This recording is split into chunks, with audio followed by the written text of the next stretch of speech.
This morning, we want to begin in our fifth lecture to continue in our series talking about this period of what I call the Christian century, or the Christian empire, The Christian century, that's going to be something that we'll talk about later on.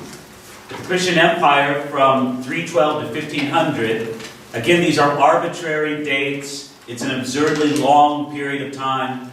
But the reason why this period of time was chosen was because we're talking about the church from the time of the conversion of Constantine, right, to the time of the Reformation, approximately. And so we've taken a look already at the Apostolic Church, that is the church of the New Testament, the church of the Apostles. We've taken a look at the early church, of course, being the church of what we would call the Apostolic Fathers, those who were the inheritors of the Apostles. And that would be during this season of general persecution in the Roman Empire from the death of the Apostles until the conversion of Constantine. And then yesterday we began talking about this period of the Christian Empire.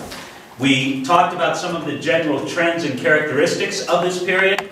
Number one, Christianity became officially allowed, then officially supported by the Roman Empire. Secondly, Christianity retreated to the monastery, and we spoke about the monastic movement, some of the good and the bad of that. Now, the third trend and characteristic of this period that we're going to talk about today is the emergence of the Roman Catholic Church and the institution of the Papacy. Now, among the patriarchal cities of the early church, and you know those four patriarchal cities, right? Antioch, Alexandria, Jerusalem, and Rome. Among those four patriarchal cities, the Bishop of Rome emerged as the leading figure of the church, or at least the leading figure in the Western church. Because over time, the church became divided across geographical lines. It wasn't only a matter of geography. It was also a matter of language. It was also a matter of culture. It was also a matter of theology. And so what I want you to notice here is that the dividing line between Eastern and Western Christianity was basically here. This division between Europe and Asia. That which was east of here was considered to be, generally speaking, Eastern Christianity. That which was on this side was generally considered to be Western Christianity, although that's oversimplifying it by a great deal, because later on this area that we know in Greece became sort of the bastion of Eastern Christianity, and Western Christianity was that which was divided, sort of this area westward. But that's sort of a whole other topic. You know, just think generally, from this area eastward is Eastern Christianity. From this area westward and northward up into Europe, right, is Western Christianity. Now, of these four patriarchal cities, you'll notice that three of them are in the east, and one of them is in the west. This one Western patriarchal city, that is, the city of Rome, the bishop of the city of Rome began to get authority over the other bishops of the patriarchal cities. You need to understand that when we're talking about the Pope, and right now, even as I lecture, Pope Benedict XVI is making a well-proclaimed tour of the United States, and he's getting a lot of publicity, and people think it's great. And I have no distinct opinion on the present Pope. You know, I know he's a theologian. He seems to be a somewhat conservative man. He doesn't seem to be a radical theologian. I have no comment to make on his spiritual state. These things are just sort of beyond my interest right now. And so I just have no comment to make on that. But it's important that we understand that with the creation of the papal office, this papal office that at times has exercised incredible control and influence over Western society and the world. And to this day still has enormous prestige and enormous influence all over the world. This papal office began simply as the position of the Bishop of Rome. You understand a little bit how the Roman Catholic Church is structured in its hierarchy, right? Look, I don't know the whole flow chart, but you have priests, you have bishops, over priests, right? A bishop would be somebody who oversees a number of priests in a particular area. And then you have archbishops or cardinals, as they're sometimes called. These are those who are up over a group of bishops in a particular area. Well, in this hierarchy, the Pope is simply the Bishop of Rome. That's his title. To this day, that's what the Pope is. He's a bishop. And his bishop's place is Rome. But the whole idea is that the Bishop of Rome, in Roman thinking, Roman Catholic thinking, has more authority than any other bishop in the world. How did it get to that place? Well, as we saw when we spoke earlier, right? Do you remember that we saw in the Quartodeciman controversy how at that time people did not just give in to the Pope, right? In the early days, people said, well, Bishop of Rome, you're free to have your own idea. You're free to exercise your own opinion, but that isn't binding upon us. You're not my Bishop of Rome. You're certainly not the Pope, as I sort of erroneously just said. If you want to say the Bishop of Rome became the Pope over many hundreds of years. Well, this emergence of the institution of the papacy, you could say in some ways it was furthered in the early days by Pope Innocent I in the year 402. He declared that no important decision could be made by the churches in the West without the knowledge and the approval of the Bishop of Rome. Now, a pope can make such a declaration, but you have to admit, it really does no good unless it is generally observed, right? I mean, people have to agree to this. And generally speaking, the people at this time did. But I please want you to notice the date. What's the date? This is well after the conversion of Constantine. Well after the Roman Empire has become somewhat Christianized. Therefore, there's been a melding of the spiritual and the political. There's been a joining of that which has a spiritual influence and that which has a worldly or secular influence. You will find the bishops of Rome, which sort of are translating into popes. By Innocent I, I think you can call him a pope, not just a bishop of Rome. Pope Innocent I, he holds an office that is as much political and powerful as it is spiritual.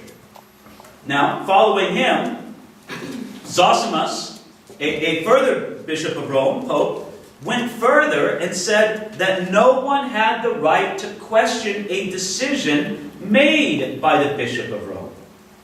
And then following him, in the year 590, Gregory I, also known as Gregory the Great, had a huge impact. He was a remarkable man.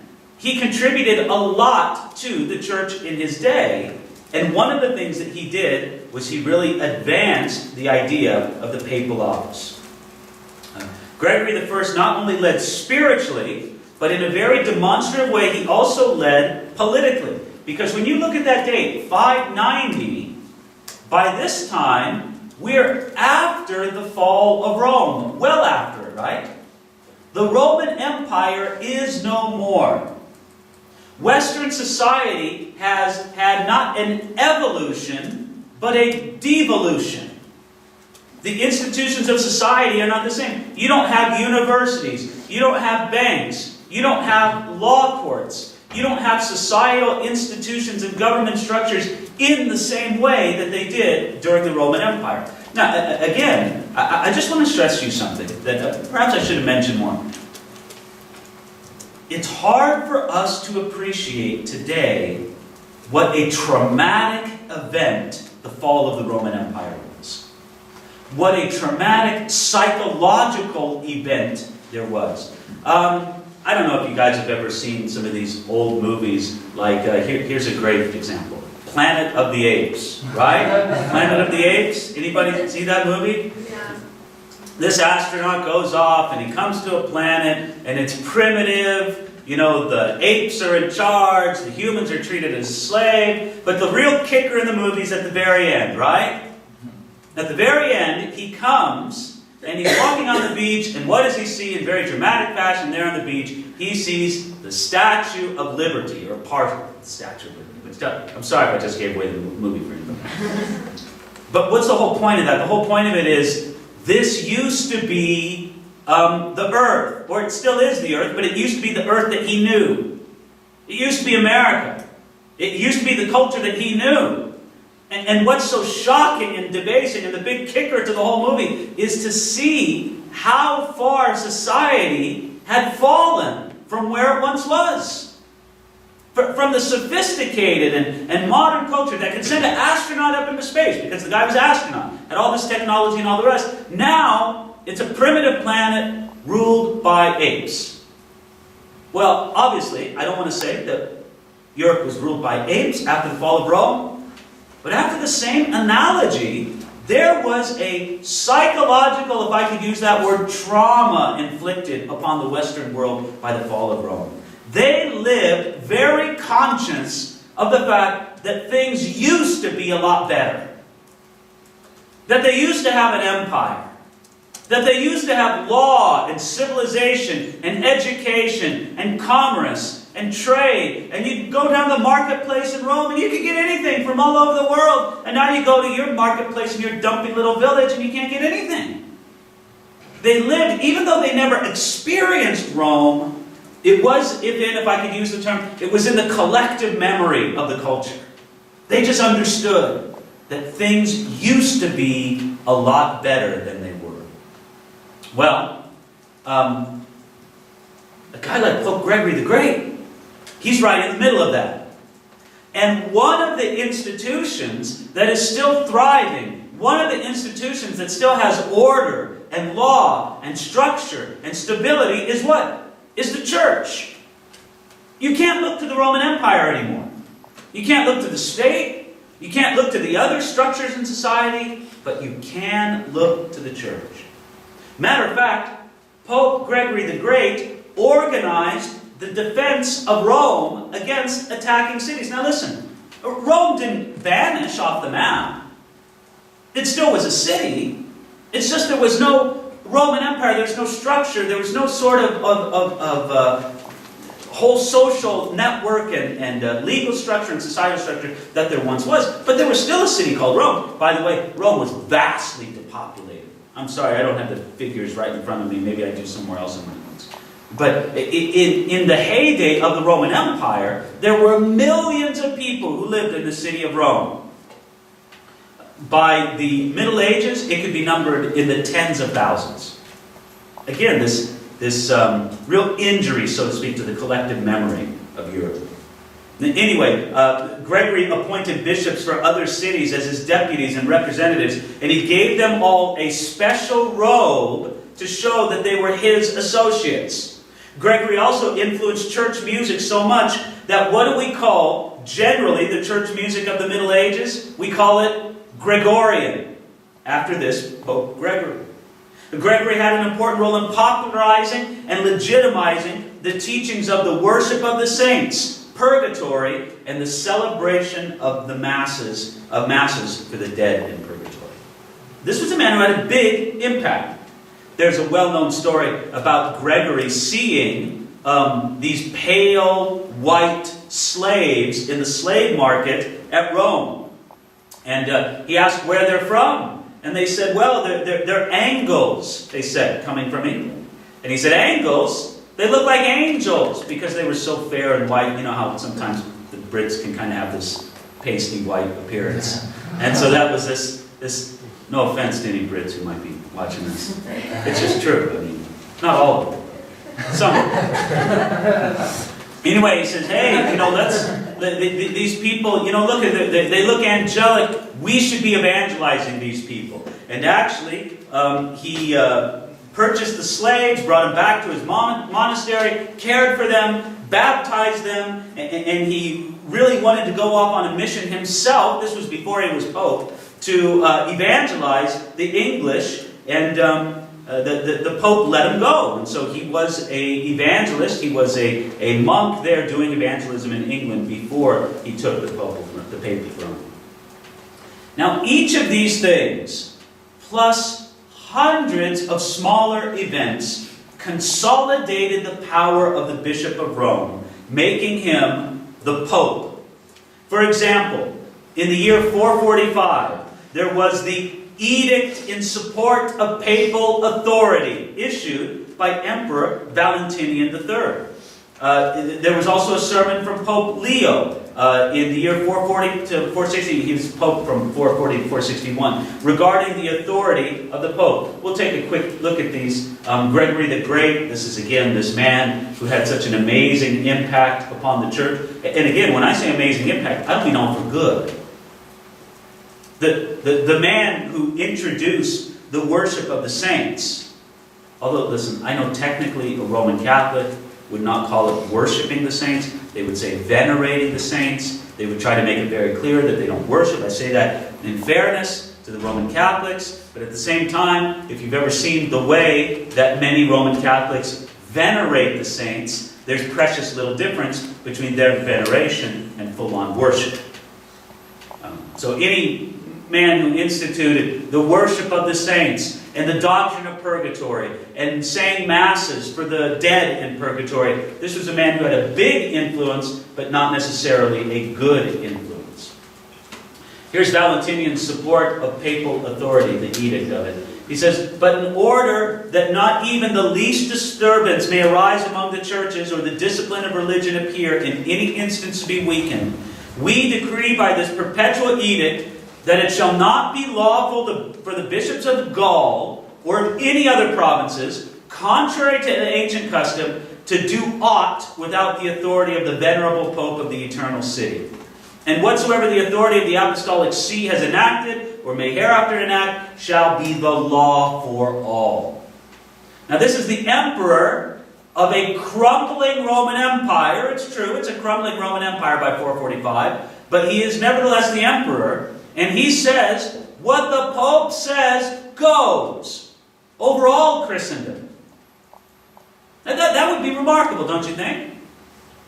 What if the President of the United States or the Chairman of the European Union got up and said of Pope Benedict XVI, I want everybody to know that whatever he says goes, and we'll back him up. That would be amazing, wouldn't it? Well, that's the equivalent of what happened back in 445. Pope Leo, who began his reign in 440, this is what he says on the authority of the Pope from a sermon. He says, "And the blessed Peter, persevering in the strength of the rock which he has received, has not abandoned the helm of the church which he undertook. For he was ordained before the rest in such a way, from being called the rock, and from his being pronounced the foundation, from his being constituted the doorkeeper of the kingdom of heaven, from his being seated as the umpire to bind and loose, from all whose judgment shall retain their validity in heaven, from all these mystical titles we might know the nature of his association with Christ." Now again, this was generally the philosophy that the popes enforced. What they did was they promoted and they pressed the authority of Peter, right? Peter has authority. Peter has authority. Peter has authority. By the way, whenever you see Peter depicted in medieval artwork, paintings, sculptures, and this, what does Peter always have? How can you tell it's Peter? Peter's the guy with, not the beard, they all have beards. Just about they all have beards. The keys. You see a statue of a guy with keys, it's Peter. You see a painting with a guy with keys, it's Peter. By the way, how is Paul typically depicted? I don't know why exactly. I should really do a little bit of studying, because I'm sure it's a motif that makes sense in some way. Paul is typically depicted with a sword. Peter, he's the guy with the keys. Because they wanted to reinforce that image over and over and over again. Peter had the keys. Peter had the keys. And I'm ashamed of myself that I don't have a PowerPoint to show you here. But once they established Peter's power, Peter could let people in or out of heaven. Peter has the right to bind things in heaven or to bind things on earth. Peter has basically all power. Then all the popes have to do is they have to say, I have inherited Peter's authority on this earth, right? Okay, they say Peter was the first bishop of Rome. Now I am the bishop of Rome. therefore I have Peter's authority. Essentially, they believe that God gave this authority to the Bishop of Rome. The first one just happened to be Peter, and now they inherit it. By the way, which is a completely spurious assumption. Even if you were to give this power to Peter, which I plainly argue that Leo, among other Roman Catholic theologians, they give in their minds far too much power to Peter. The giving of the keys to Peter was not giving him the permission to include or exclude people from the kingdom of God. When you get to the pearly gates, it's not going to be St. Peter there letting you in or out. That's where that old image comes from, right? Because he has the keys. But even if you were to grant that, Peter had all this power, there is absolutely nothing in the New Testament that says that he transferred that power to his so-called descendants, right? It's the transmission of this apostolic authority that is the entire question. Well, in any regard, what I'm ashamed that I didn't have a good graphic of, because it's easy to get such a good graphic. The papal insignia, just Google papal insignia, and you'll see that it's a crown, a 3-level crown, prominent with keys. Because keys, that's the whole thing. The Pope has the keys. Now, this leadership role of Gregory I and these other ones before him that promoted the papal power, this was just the beginning. Because the church was the most significant institution in the Western world after the fall of the Roman Empire, the church had a natural leadership role, right? All these other institutions had crumbled, but the Roman Catholic Church remained. Now, it followed a very interesting pattern. First, you can say that the church stepped into the vacuum that was left by the fall of the Roman Empire. Secondly, on Christmas Day, the year 800, Charlemagne, that is Charles the Great of France, was crowned emperor. This was a critical event in both European and in church history. Charles the Great of France, who at that time was a king over a greater area of Europe. Again, we're talking about the year 800. I know I have 600 AD. I don't know why I have that date up there because it's wrong. It's 800 AD. Because on Christmas Day, 800, the Pope crowned Charles the Great, Charlemagne, as being the new emperor over Rome. The idea there is there's Charles kneeling, and the Pope comes and puts the crown on his head. Not just as king, but as emperor. Pope Leo II did this. Now the fact that a pope would crown a king and declare him the heir of the Roman Empire was significant. It was very significant to Charlemagne. You know what Charlemagne called himself? This was one of the titles he assumed to himself. Charles, by the will of God, Roman Emperor. Now again, this is what I want you to understand. You see that picture, you see the Pope putting the crown upon Charlemagne's head. This is what you need to understand. That is a hugely symbolic gesture. I mean, it actually happened, but it was rich with symbolism. Because actually, who is the authority here? Is it the king? Who's greater? The guy with the crown or the guy that has the authority to put it on the king's head? By the way, if he has the authority to put it on the king's head, what does he also have the authority to do? To take it off, right? So it's like, Charlemagne, you are the Holy Roman Emperor, and I am the Pope, which is an even greater office.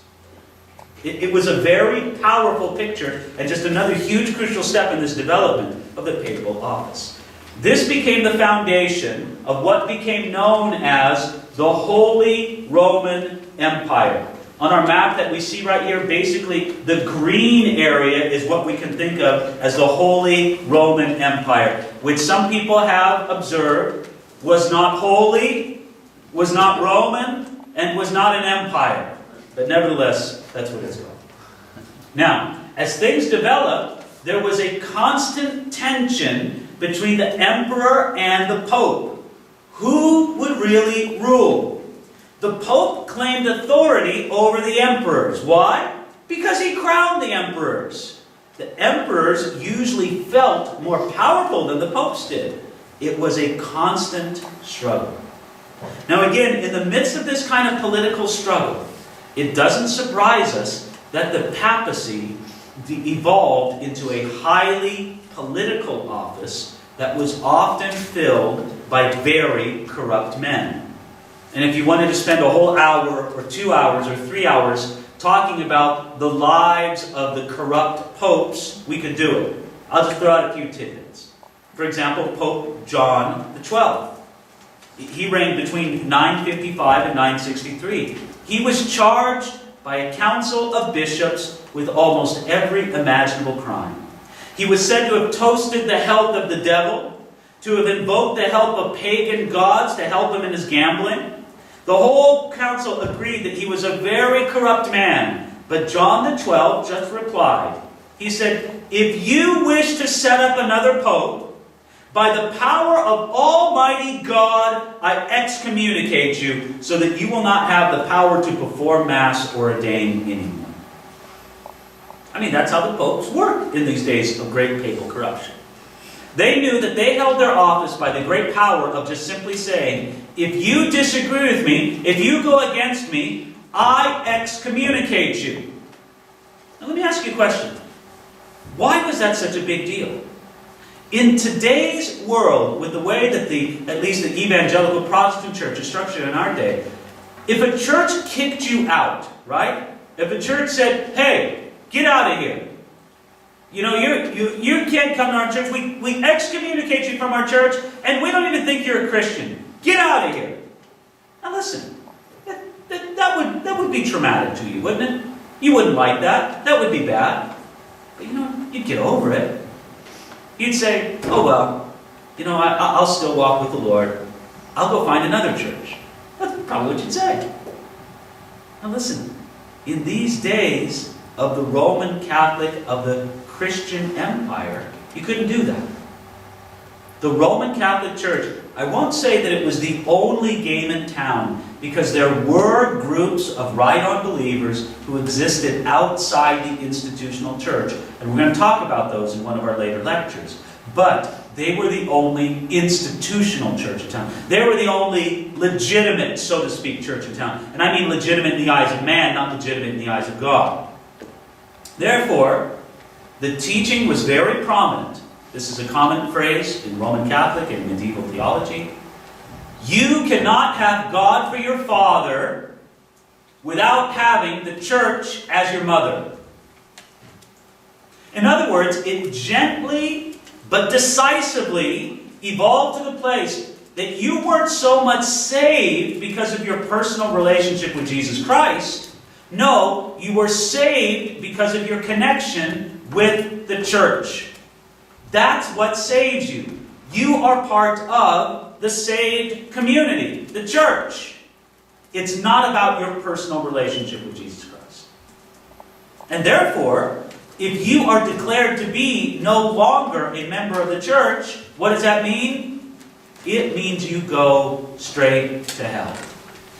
Now again, today's modern world, you tell people that, well, gee, you know, you're not a member of the church, that means you're going to hell.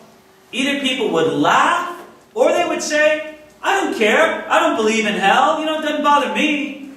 You have to understand, this was an age, this was a time when people really believed in heaven and hell. I'm going to get ahead of myself, and I don't know, I might be disappointed because maybe I have this story later on in my notes, and I'll regret that I shared it now, but one of the most interesting stories I ever read to this regard happened in the 14th century, the 1300s. At this time, when kings and dukes and, you know, all the rest of it were fighting each other all over Europe, they would hire mercenary armies. Well, when these mercenary armies were not being employed by a king or a duke or a, you know, lord or whatever, when they weren't being employed by that, how did they get along? How did they make their living? Well, they were basically a freelance army. that would go and terrorize towns. They would go into the town and rob it and rape and pillage and murder, and then they'd leave, and that's how they'd support themselves. And so Europe was very chaotic, right? These marauding bands of sophisticated and well-armed people going around the countryside doing this. But they weren't total barbarians. So when they came to a city, when they came to a walled city or a monastic cloister or something like that, when they came to it, they would first negotiate. They would say, "Hi, I'm Mr. Marauding Raper and Pillager. We want to come and burn your town and steal everything there and kill a bunch of people, and we want to do this. But if you buy us off, we won't do it. If you give us enough money." And they would actually negotiate back and forth about the money. Well, this much money, no, we can't pay that much. Well, how about this? And they kind of haggle back and forth. We'll take this much sheep, this much this. And so they have records of these negotiations. These negotiations were written out. So they have contracts that they would sign to this effect. Well, one notable contract of this describes one of these, marauding armies going up and surrounding a cloister, a monastic community, right? And they're negotiating. Well, we'll spare your monastic community if you give us this much money, if you give us this much sheep, if you give us this much barrels of wine. But you know what else they wanted? They wanted a personal letter of the forgiveness of sins for everybody in this group of marauding murderers and rapists. They said, "We want this letter." Now, you know what it shows you? It shows you, first of all, that these guys really believed that the monks had the power to do that, right? You have the power to give me, a murderer, a rapist, a thief, but if I get this letter from the monk, right, it means I'm okay.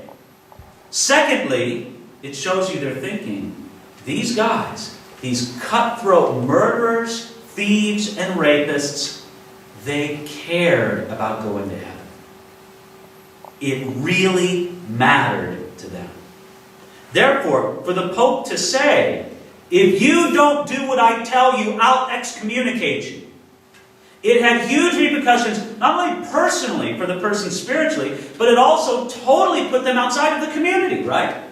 Because nobody could associate with them, nobody could do business with them, their family had to reject them. This was a huge power that the popes had. So therefore, when this council of bishops tried to call John the 12th on his horrible, sinful lifestyle, he just said, "Listen, I'm the Pope, and if you don't do what I tell you, I will excommunicate you all." Another Pope, Pope Boniface VII, he came to office by strangling his predecessor in the year 974. Pope Boniface VII was described by a council of bishops as being a papal monster, in whose his abject depravity, it exceeds all words. Well, again, I certainly don't want to imply for a moment that all the popes of this Christian empire period were such sinful, depraved men, but when the office becomes predominantly political in character, there's certainly going to be a lot of those kind of sinful and depraved men. Now, let me give you another example of a man who was not particularly sinful or depraved at all, but he still had a huge impact on the papal office. A man named Gregory VII. He reigned from 1073 to 1085. He was also known as Hildebrand. Now, Pope Gregory VII showed both the height and then the beginning of the decline of papal power. Very interesting. He's both the peak, but then what do you have after a peak? There's nowhere to go but down. And this was the case with Gregory VII. Yes? I thought you said Pope Boniface was the seventh. No. When he was the seventh to take the title Boniface. Oh, God. Gregory VII was the seventh to take the title Gregory. That's how it works in the papal office, yeah. I can't even tell you how many popes there's been. I mean, a lot. Over 100? I don't know. I could look it up pretty quick. Boniface was just like a title type thing? Pardon me? Was Boniface someone's name? No. When these people come, for example, the present Pope, Pope Benedict XVI. Okay, his name was Joseph Ratzinger. Okay, and he was cardinal, he was Bishop Ratzinger, then he was Cardinal Ratzinger, but when he becomes Pope, he takes upon him a papal name, a papal title. Pope John Paul what was John Paul the third, second? The one who died, the very beloved Pope, the Polish Pope. His name was Karl Wojciechowicz or something like that, but he took upon him the title. Yes? Did it just make up the names, or did they make some? Well, they try to imbue them with meaning, and so usually there's some kind of message in it. Benedict means blessing. But then it also shows that he wants to be associated with the prior popes who were named Benedict. So sometimes you get clues to the Pope's thinking and his heart and what he wants to communicate by seeing what name he picks. Okay, now, very interesting battle between Gregory VII, because he issued an important document titled Plenitudo Potestas, which basically declares the Pope to be the vicar of Christ. Let me explain to you what this means. This all happened in the midst of an important battle between Henry VI. You remember that slide that I showed you not too long ago where it showed Pope, who was it? Was it Gregory? Put the crown on Charlemagne's head? Or was it Leo? Leo. Leo put the crown on Gregory's head. Okay? Excuse me, on Charlemagne's head. Get my names confused. He puts the crown on Charlemagne's head, and from that point on, actually, that's not when it began, but it sort of lifted it all up to a whole other level there. This incredible strife between the king and the pope. This becomes a dominant theme in the history of Western Europe, of Europe, from that point over the next 500 or 600 years. The strife, the struggle between kings and popes. Who's going to be in charge? Who's really going to run the society, the culture? Is it going to be the popes, or is it going to be the kings? Well, in the midst of all of this, an important transition point happens in this struggle between Henry IV and Pope Gregory VII. Pope Gregory VII, in this important document that he made, Plenitudo Potestas, he declares that the Pope is the vicar of Christ instead of Peter. Now let me explain to you what that means, because it's a very important idea. The popes made their claim to power by inflating Peter's claim to power, right? Inflating the power of Peter, and then what? Saying, we inherit Peter's power. Basically, the popes, all the way until Pope Gregory VII, said, I am the representative of Peter on this earth. Right? Peter was the Bishop of Rome, which he wasn't biblically, but that's a whole other thing. According to Roman Catholic thinking, Peter was the Bishop of Rome. I'm the Bishop of Rome, therefore I inherit Peter's power. I am Peter's representative on earth. Now the Latin phrase, or the word that comes from the Latin for that, is vicar. V-I-C-A-R. Have you ever heard of the doctrine of vicarious atonement? That means the idea of a substitute or a representative atonement. Okay, now, the vicar is someone who stands in the place of someone else. So when the Pope says, I am the vicar of Peter, he's Peter's representative on this earth. But starting with Gregory, the Pope didn't say he was the vicar of Peter anymore. Now who is he the vicar of? The vicar of Christ. Which is even more audacious claim to power, isn't it? I'm not just Peter's representative on this earth. And in some ways you could say that the popes were accurate representatives of Peter on this earth, in all their failings and all their weaknesses, right? But actually to say, I'm not Peter's representative, I am the representative of Jesus Christ on this earth. And this very famous battle between Henry IV and Pope Gregory VII was illustrative of this. It was based on the important issue of appointments to church offices. Now, the emperor and the pope both claimed the right to appoint these men to these politically and financially important offices. So let me just explain to you this. Okay, I'm King Henry IV. I reign over France what's today France. I mean, it wasn't called France, it was called the Holy Roman Empire back then, but I reign over much of France. And in the city of Lyon, the bishop has died, and they need a new bishop in the city of Lyon. So who's going to appoint the new bishop in the city of Lyon?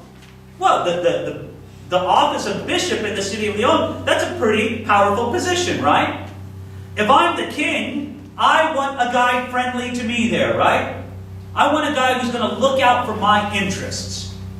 If I'm the pope, I want a guy friendly to me there. I want a guy who's going to look out to my interests. But there's another dynamic. There's a political aspect to it there, what I just explained.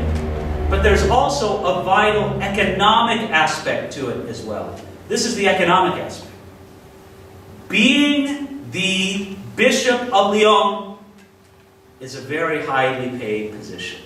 It makes a lot of money. Therefore, you have a lot of guys who want to be the Bishop of Lyon, right? They want the status and they want the money. Now, you know the principle of supply and demand, right? When you have a lot of guys who want something and there's only one office to take, what does that mean? They're willing to pay in order to get it, right? And there was a customary fee that these bishops would pay. The customary fee was you would pay your first year's income to the king or the pope who appointed you, right? Well, lucrative offices, let's just say for example, the Bishop of Lyon, because it was so good, guys were willing to go into a bidding war and bid even more for the office. So do you see how the power to appoint people to church offices was important both politically and financially? So, who wants to appoint somebody to a church office? Well, the Pope does. Who wants to do it? The king does. And this was a constant source of conflict between the kings and the popes. Who was going to have the authority to appoint these people to these offices? So, Gregory VII, the Pope, said that the emperor had no right to appoint anybody to a church office. Henry ignored the Pope's decrees and said, I'm going to do it anyway. You know, Mr. Pope, if you want to send your armies, do whatever you want, but I'm going to do what I please. Henry ignored the Pope's decrees and Gregory summoned the emperor to Rome. Henry refused to come to the Pope. So what did the Pope do? He declared Gregory deposed. In other words, in the picture that we saw before, he took the crown off the head of Henry.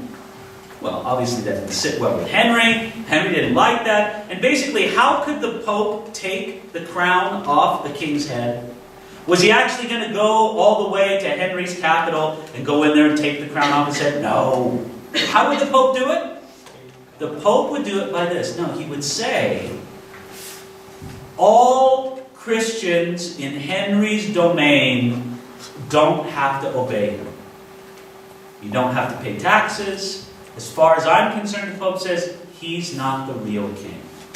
So obviously this concerned Henry. What did Henry do in reply? Henry said, listen, Pope, you've deposed me. You've excommunicated me. Well, he said, listen, I declare you to be not a legitimate Pope.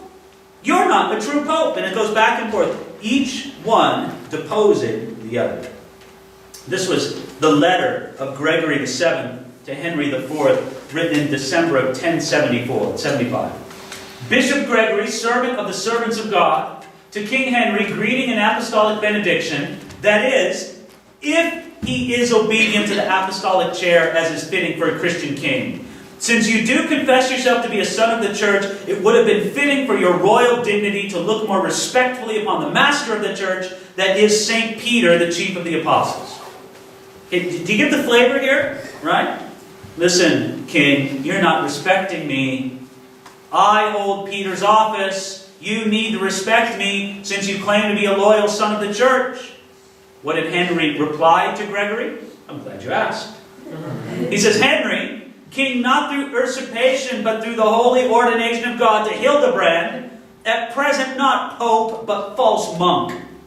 Such greetings as this you have deserved through your disturbances, inasmuch there is no area of the church you have failed to make yourself a partaker, not of honor, but confusion, not of blessing, but of curses. He's just getting started. Thou, therefore, damned by this curse, and by the judgment of all our bishops, and by our own, descend and relinquish the apostolic chair which you have usurped. Let another ascend the throne of St. Peter, who shall not practice violence under the cover of religion, but shall teach the sound doctrine of St. Peter. I, Henry, king by the grace of God, do say unto thee, together with all our bishops, descend, descend, to be damned throughout the ages. You know, you think people talk rough today in political discourses, right? It's really nothing, right? This is. But again, you can see, Henry believes, I'm king by the divine decree of God. The Pope certainly believes that he's Pope by the divine decree of God. Neither one of them backed down. But you know how it ended? In light of all this, Pope Gregory VII forced Henry IV to humbly submit in light of his disobedience to the papal power. And submit he did, but in a very clever way. He traveled with his wife and child, and he set out and he crossed the Alps in the middle of the winter, and he came to the Pope's residence, and he humbled himself at the Pope's feet. But the Pope would not receive Henry outside the door.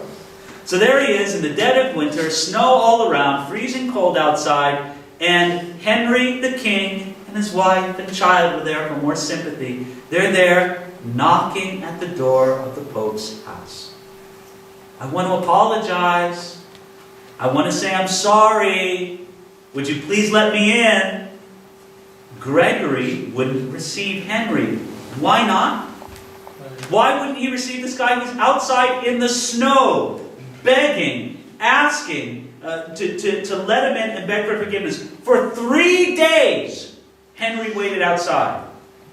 On the 4th day, Gregory relented, and he let him in, and he repealed his excommunication. Do you know why he was hesitant?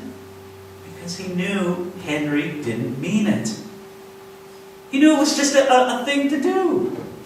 He called the Pope and goes, you know what, I'll make a show of repentance. The Pope will have to forgive me, and then I'll just go on and do as I please. And he can't excommunicate me. The Pope knew it, Henry knew it, but they had to go through the whole charade. And he made a promise of obedience to the Pope. This is Henry IV at Canossa, this famous scene of him outside in the snow, waiting at the Pope's residence. He says, being admonished to do so by the counsel of our faithful ones, I promise to observe in all things the obedience due to the Apostolic See and to thee, Pope Gregory, and will take care devoutly to correct and render satisfaction for anything whereby a derogation to the honor of that see or to your honor has arisen through us. I'm sorry, I'm really sorry. But it was really all for show on both sides. 7 years later, Henry's armies marched into Rome and drove Pope Gregory VII into exile. Overall, this was a turning point. You could say that up from this point, the popes increased in power against the kings. Here, now the kings are going to increase in powers, and the power of the pope is going to diminish. It's not going to be gone. Believe me, the popes are still extremely powerful. And they're going to still battle with the kings. This was not the white flag of surrender, but it was just the beginning of a trend that would eventually mean that the popes would lose most of their political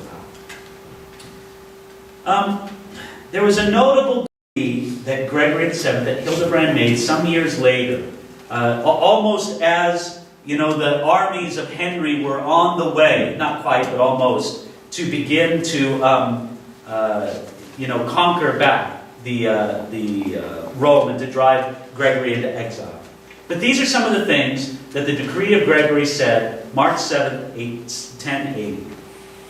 Number 1, that the Roman Church was founded by God alone, that the Roman Pontiff alone can rightly be called universal, that he alone can depose or reinstate bishops, that among other things we ought not to remain in the same house as those excommunicated by him, that he alone may use the imperial insignia, that of the Pope alone all princes shall kiss the feet, that his name alone shall be spoken in the churches, that this is the only name in the world, that it may be permitted to him to depose emperors, that no chapter and no book shall be considered canonical without his authority, that he himself may be judged by no one, that the Roman Church has never erred, nor will it err to all eternity, the Scripture bearing witness, that the Roman Pontiff, if he had been canonically ordained, is undoubtedly made a saint by the merits of St. Peter, that he may depose and reinstate bishops without assembling a synod, that he who is not at peace with the Roman Church shall not be considered Catholic, that he may absolve subjects from their fealty or their obedience to wicked men. Now again, this was a huge demonstration of papal power. And just a few years later, the armies of Henry IV drove him out of Rome. So the popes had a lot of power. They continued to talk big, but they were continuing to lose power in this conflict that they had with the kings.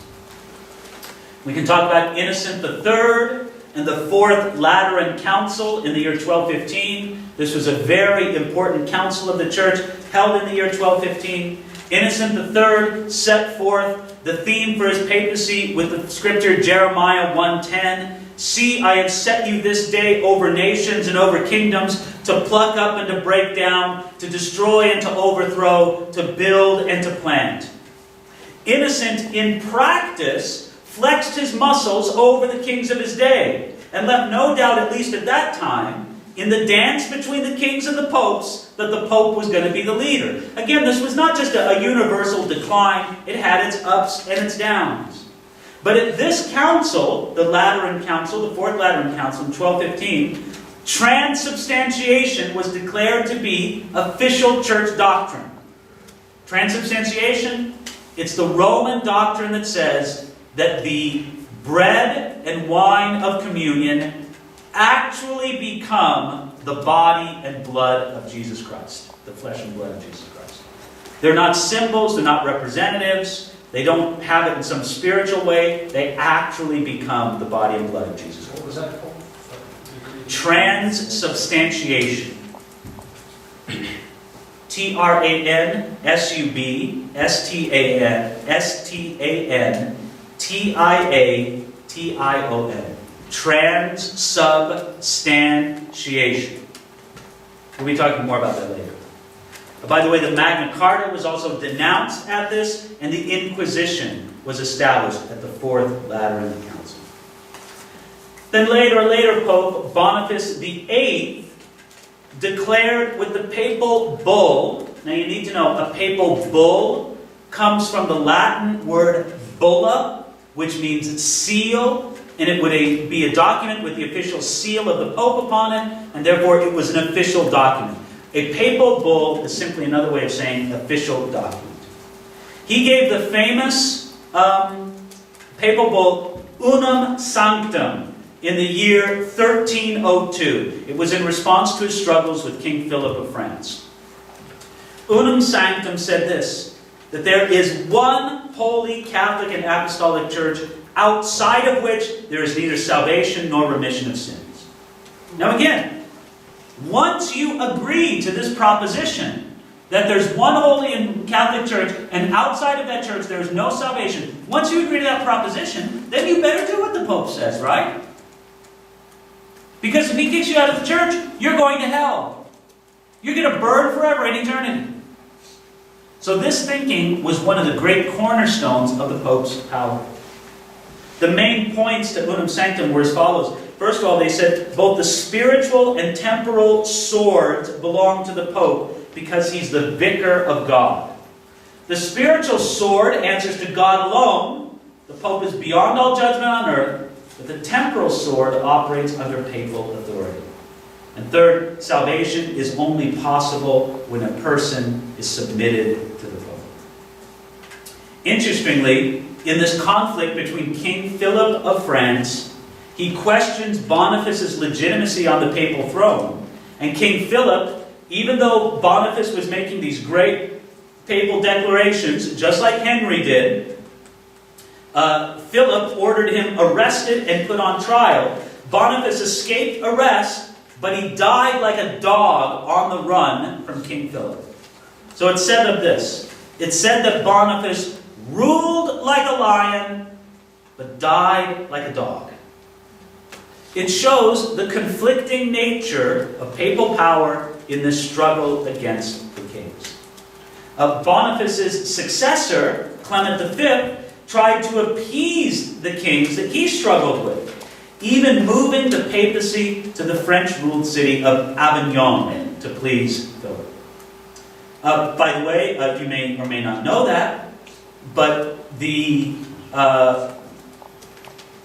headquarters of the Pope, the headquarters of the papal office, has not always been in Rome. For these years, the years of what they called the Avignon Papacy, they moved to France because basically they were functionaries of the French king, and so they wanted to live in France to be closer to their bosses, so to speak. We'll talk more about that later. Well, we'll talk more about it right now. Because this whole idea of the Pope being so under the French kings started a huge controversy.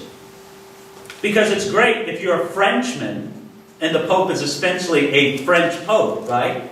But it's not so good if you're an Englishman. It's not so good if you're from one of the Germanic peoples. It eventually led to what's called the Great Schism, where different parties promoted different popes.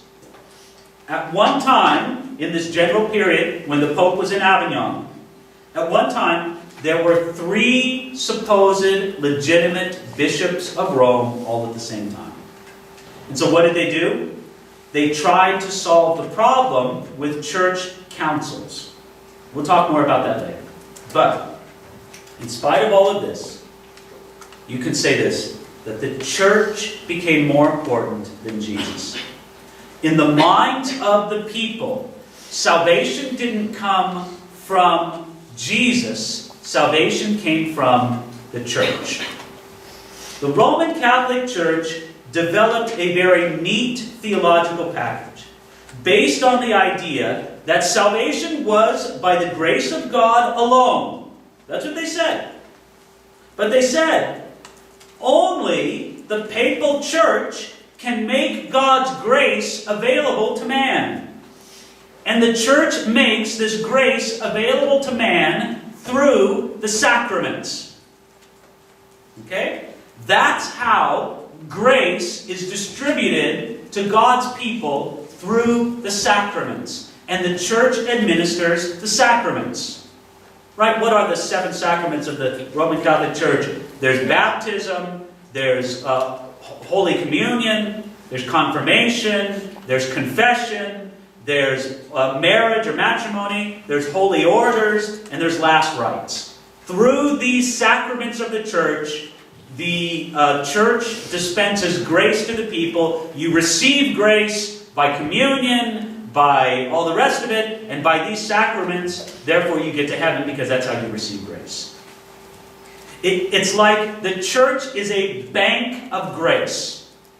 And you go and make your withdrawal. You know, the priest is the teller at the window, right? And you go on a weekly basis, you get the grace you need, and if you get enough of it, you go to heaven. And by the way, if that sounds weird to you, much of Reformed theology has a very sacramental view of the distribution of grace as well. They think that grace is received through the sacraments as well. They don't believe it in exactly the same way as the Roman Catholic Church does, but it has a similar, in my regard, overemphasis upon the sacraments as transmitters of God's grace. I believe you get God's grace one way. The New Testament tells us we get grace from Jesus. It's hey, there's a novel thought, right? You connect personally with Jesus and He gives you His grace. There's no priest as a teller at the bank of grace. You just go straight to Jesus, and Jesus runs the whole bank of grace. Anyway, if grace can only be received through the agency of the church, then all this makes sense. But if the believer can come to Jesus and receive grace directly, then it makes no sense at all. But you know what it is? It's pleasing to the flesh. Because maybe I don't know about where my own heart is with Jesus Christ, but I know I had communion last week. I know I went to confession. It's a very neat theological package, which we'll talk more about in future.